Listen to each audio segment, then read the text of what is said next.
Hi, comrade. Welcome to Luknja radio show. We are happy to have you today. So we can start maybe with the basic introduction. Can you maybe say something about the group, about the history of your group from Patra, from so-called Greece, and then we will move on forward to other questions. Hello, comrades. I am also happy to be here. And from our group, I want to thank you for the opportunity you gave us to speak to your radio. It's important for us. I can tell you some things about my anarchist group, which I represent here today. The group exists since 2004. This year we celebrated our 20 years in January. We are active in the city of Patras in Greece, which is the third biggest city in Greece and the second biggest port. And our name is Δυσήνιος Ίππος. In a free translation means untamed horse.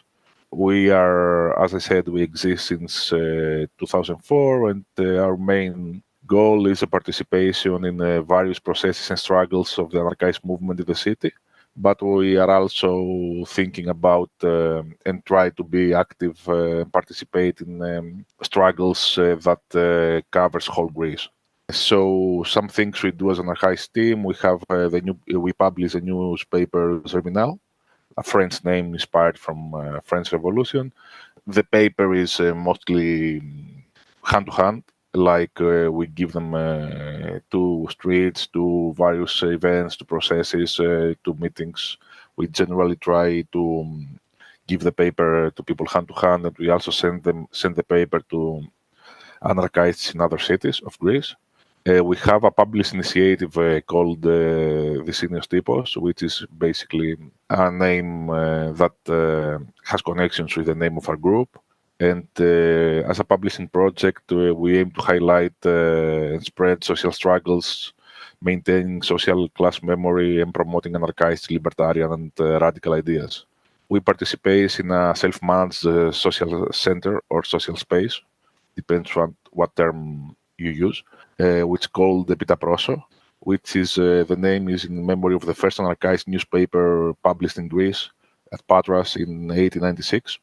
And in this social center, of course, we hold generally political events, meetings, cultural events, films, documentaries, and also is a place where people can come meet us and in a way communicate and exchange ideas. We also hold and are responsible for the Anarchist Book Festival that happens once a year in the city of Patras, and we run that for the last 10 years, if you exclude the years of pandemic. Generally, we encourage ourselves and our members to participate in various social and class struggles, such as labor units in workplaces, groups of students at universities, neighborhood assemblies.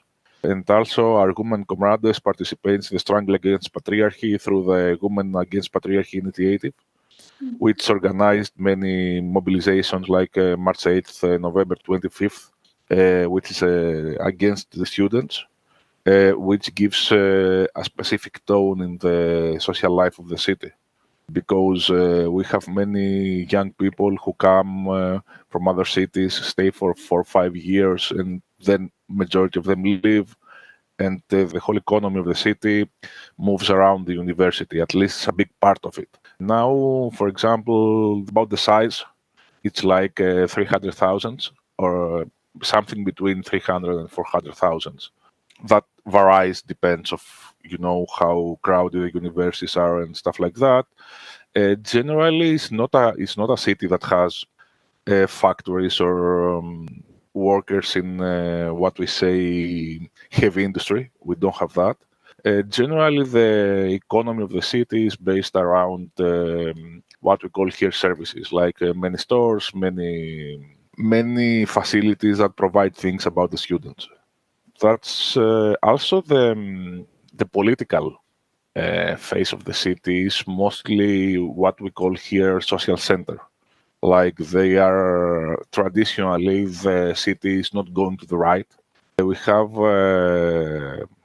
an important leftist movement also, and the manner of the city is of the Communist Party. So generally we can say, even that's not 100%, that the core of the city is mostly connected to what we say socialist, who is a centric party of Greece, and we have a pretty decent part of the city which supports Communist Party. So maybe we can go on more about the activities of your groups, especially about the activities that got you, as we all predict always, into a conflict with power structures. So maybe you can please tell us something about what kind of repression are you now facing because of all the actions you were part of, and then we can go on further. I won't list everything because the thing is that we have, unfortunately or fortunately, depends from the angle you see the subject, we face a lot of court cases for the big majority of our members. And that is mostly because of our actions. For example, I will give some basic and some highlights about that. For example, we have the majority of our group facing accusation about a process that happened during the pandemic in solidarity of a member of a communist prisoner, Dimitris Koufodinas, who was a member of the, as state calls them, terrorist organization, 7th of November. And he's in jail for like 20 years, and he was going on a hunger strike, asking for some of his basic rights that the state refused to him. So we choose to make the process, and the police circle the place we gathered. We try to go to the road and we clash with the police. The police throw gas bombs, they hit us, we try to defend ourselves. And generally after that, we have the majority of our group facing accusations without being arrested in the particular place and moment. After the whole event finished, we was recognized by members of the police and got papers in our house. Also, some of our comrades are facing accusations and court cases about attacking the office of the government party, which is a right-wing party. And after an attack with red paintings in their office, again, police tried to target our anarchist group, and we got court cases about that. Majority of our members are also face court cases and accusations based on how the way they was involved in a social struggle against the destroying of nature in the Mount of Agrafa, which is not a part of Patras, but as I said in the first place, we try to involve in various struggles in whole Greece, and many of our comrades was involved to the struggle of the local society. All of these cases are actually aimed not only towards the, let's say, concrete repression, but also for a big financial repression, because adding all of this to one group, it must be a huge burden at the end, right? Totally, we have literally dozens of court cases, which financially it's very hard to manage.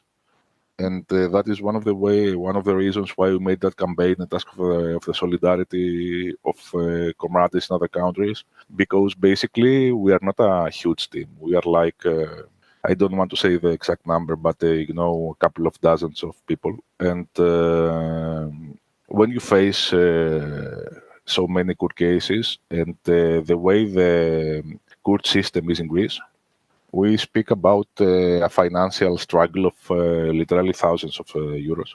General campaign is in Firefund. I think we publish the link, and we try to cover a part of the expenses, not the whole. The whole price is impossible to be covered with one campaign, but will be a great relief of us if the campaign